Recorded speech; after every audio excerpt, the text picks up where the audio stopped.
dès 1967-68, j'ai été sensibilisé au problème de l'environnement et de la dégradation de l'environnement à travers cette grande conscience écologique qui était René Dumont, qui m'a émerveillé par la clarté de son discours, par la vision qu'il avait et que je sentais être le regard juste. Et l'avenir lui a donné raison, puisque René Dumont, dès la fin des années 60, nous alertait sur les dangers que nous allions courir en termes d'air, d'eau, de terre, de pollution des villes, de pollution des océans, de surconsommation. Euh, c'est très intéressant, je le conseille souvent à des jeunes, c'est de relire les écrits de René Dumont, les 10 points principaux qu'il mettait en avant, et c'est absolument tout ce qui est en train d'arriver aujourd'hui. Je lisais ses bouquins et puis ses articles et ses interviews, et je me souviens comme toute l'équipe de Charlie Hebdo était sensible à son discours. Euh, il avait raison, et je crois que, alors je n'ai pas étudié l'écologie historique, mais je crois que depuis le début de l'industrialisation à outrance, il y a des consciences qui se sont élevées et qui ont parlé des dangers que cela pourrait représenter à terme. C'est le moment, nous sommes devant une opportunité historique qui ne se représentera sans doute jamais. Ou alors, il y aura des crises liées à des virus dans les années qui viennent et tout va définitivement s'écrouler. J'espère que nous n'en arriverons pas là. Mais imaginons que cette crise voilà, soit jugulée et que nous puissions repartir. Repartons du bon pied, bon sens.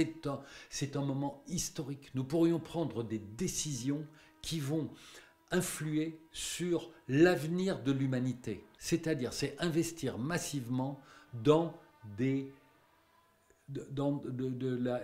l'isolation de nos passoires thermiques. C'est créer des milliers, des centaines de milliers d'emplois sur les énergies renouvelables. C'est le moment, puisqu'on va fabriquer de l'argent pour relancer l'économie, relançons une économie verte, une économie vertueuse. Travaillons sur des moteurs automobiles qui ne soient plus à essence ou au diesel, mais et qui ne soient pas non plus électriques, parce que c'est une fausse bonne idée, le moteur électrique. Ça va faire tourner des centrales nucléaires, et puis il va y avoir un problème de recyclage de batteries qui va être absolument invraisemblable à gérer. Au moment de son investiture, il y a un peu plus d'un an, Madame Ursula von der Leyen, comme présidente de la Commission à Strasbourg, fait une déclaration qui est: vous les jeunes, vous avez trouvé le chemin qui va vers notre cœur. Vous pensez que là-dedans, il y a une part de politique politicienne, c'est de la démagogie, ou encore une fois, est-ce que du côté au moins des dirigeants européens, il y a une véritable conversion, pour le dire autrement? Je veux croire que dans la bouche et dans le cœur de Ursula von der Leyen, les mots sont sincères, sont pensés, sont ressentis. Je veux le croire. Sinon, c'est à se flinguer. Si les gens qui disent de belles choses nous jettent de la poudre aux yeux, une fois qu'ils sont en place, tant qu'ils se présentent à une élection, on sait que leur discours est faussé. Mais une fois qu'ils sont en place, au moins qu'ils nous disent ça, qu'ils nous emmènent sur un chemin vertueux. Après, il faut leur donner les moyens de le faire. Et ils ne peuvent pas y aller seuls. Et c'est ça le problème. Je vous dis, revoyez un petit peu les couleurs de l'Assemblée européenne euh, et vous allez voir que les conservateurs sont nombreux. Alors, conservateur pourrait être un joli mot. Quand on est conservateur de musée, c'est magnifique. Quand on veut conserver la beauté du monde, ses richesses, sa diversité, c'est magnifique. Mais en politique, le mot conservateur ne chante pas totalement à mes oreilles. Et pourtant, lorsque je parle avec des gens qui font de la politique, ils sont sensibles à ce qu'on leur dit. Pourquoi n'agissent-ils pas ensuite selon leur conscience et selon le bien de tous? C'est ça que je n'arrive pas à comprendre. Est-ce que ce serait pour défendre des intérêts particuliers? Est-ce que ce serait pour défendre des amis industriels qui ne sont pas aussi vertueux qu'ils devraient l'être? La question que j'ai envie de poser à ces gens, mais pourquoi vous avez attendu la crise du Covid-19 pour le faire? Ça fait 50 ans, 60 ans qu'on vous dit que c'est pas bien et qu'il faut changer les choses. Pourquoi est-ce que les peuples des pays européens continuent à voter pour des gens qui vont dans ce sens, qui marchent sur la tête? Pourquoi lorsqu'il s'agit de militer pour une cause juste, pour une cause écologique partagée, pourquoi n'y a-t-il pas des dizaines de millions de gens qui descendent dans les rues pour défendre l'avenir de leurs enfants et de leurs petits-enfants? Non, il y a quelques centaines, quelques milliers de gens qui vont manifester avec tout leur cœur. Les autres, où ils sont? Pourquoi ils ne descendent pas?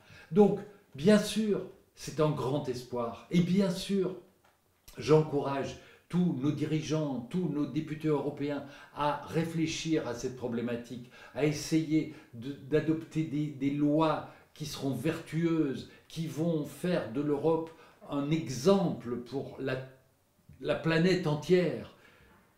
Bien sûr que je l'espère, de tout mon cœur, que je vais mettre toute l'énergie dont je suis capable pour soutenir les gens qui vont dans le bon sens, mais je crains que une majorité de décideurs soit un peu rétrograde sur ces questions-là. En mon fort intérieur, je suis complètement désespéré parce que je ne crois hélas plus en un projet vertueux de la part du politique.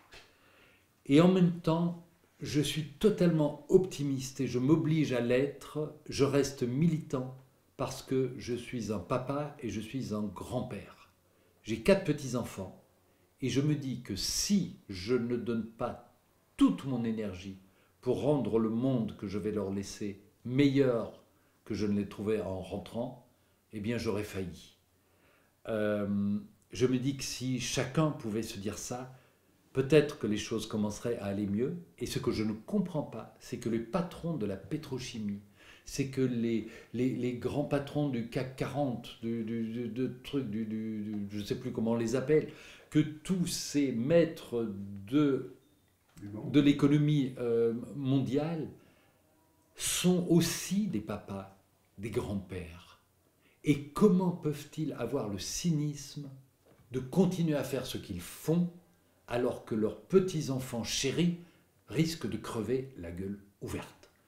Est-ce qu'ils imaginent que grâce à leur pognon, ils vont leur permettre d'avoir 6 mois d'oxygène de plus ou 2 ans d'une vie un peu plus saine que les autres? Mais au fond d'eux, est-ce que ce sont des êtres humains ou est-ce que ce sont des monstres? C'est cela que je voudrais qu'ils me montrent. Et je terminerai en vous citant un proverbe indien, amérindien, que je connais depuis très longtemps et qui dit ceci: quand les rivières seront polluées, que les terres seront empoisonnées et que l'air sera devenu irrespirable, l'homme se rendra compte que l'argent ne se mange pas.